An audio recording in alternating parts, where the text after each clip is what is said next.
Voulez-vous savoir comment sécuriser vos connexions à distance sur un commutateur ou un routeur? Dans ce cours, nous allons configurer des accès Telnet et SSH, apprendre les différences entre ces deux protocoles et voir pourquoi SSH est la solution idéale pour la sécurité. Alors restez bien avec moi pour découvrir comment configurer une adresse IP, des lignes VTI et sécuriser vos connexions réseau.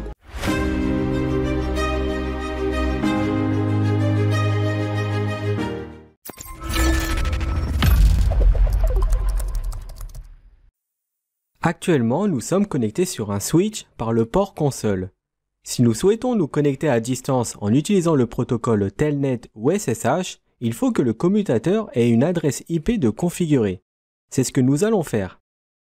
Le VLAN 1 peut être utilisé pour la gestion. La commande interface VLAN permet de rentrer dans le mode de configuration du VLAN. Ici, ce sera le numéro 1.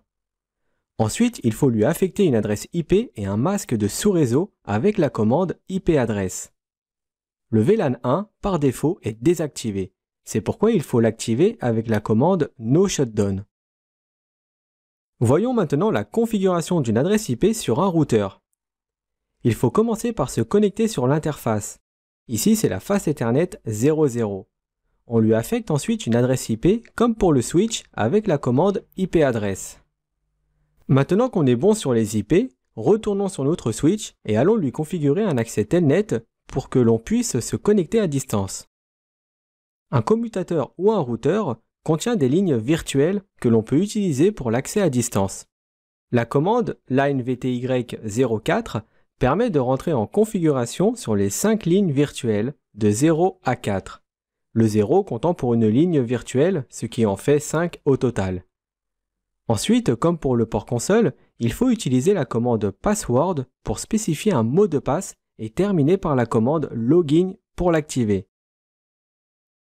Désormais, si on connecte son PC sur le switch, on pourra se connecter dessus avec le logiciel PuTTY en Telnet. Telnet est pratique et facile à configurer, mais il est également non sécurisé, c'est-à-dire que tout circule en clair. C'est pourquoi il est préférable de configurer et d'utiliser SSH. Avec ce dernier, tout le trafic sera crypté.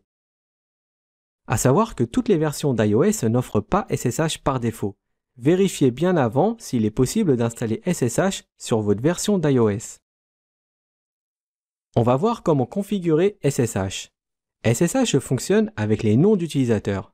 La commande username permet de spécifier le nom d'utilisateur et la commande password, le mot de passe lié à ce compte utilisateur. Ensuite, il faut obligatoirement configurer un nom de domaine, car SSH utilise des certificats. La commande ipDomainName permet de renseigner le nom de domaine. Maintenant, nous pouvons générer les clés requises par SSH. La commande CryptoKeyGenerateRSA permet de générer des clés RSA pour SSH. La clé doit avoir au moins 1024 bits. Par défaut, il activera la version 1 de SSH, mais pour des raisons de sécurité, il vaut mieux utiliser la V2. Pour cela, il faut utiliser la commande IP-SSH version 2. Et la dernière étape consiste à taguer les lignes virtuelles en SSH. On se connecte sur les accès virtuels avec la commande linevty04.